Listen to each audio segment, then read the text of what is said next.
This is Scott the Fix-It Guy. We're just about to remove a drain motor from a dishwasher, and we're going to compare the resistance value here in the motor as compared to the new one. This could be a good indication of whether this old motor might be worn out. So I removed the power supply for the motor, and I removed the 3 screws that hold it on. Now I just kind of wiggle it off, and we can take a look at this one.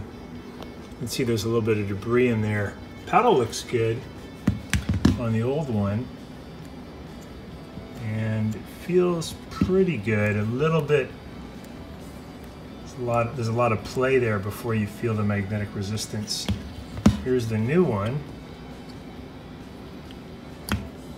Feels a little bit more resistance with the magnet. We're going to also check the resistance level. This is the old one, this is the new one. The new motor, or the old motor, these are my assistants today.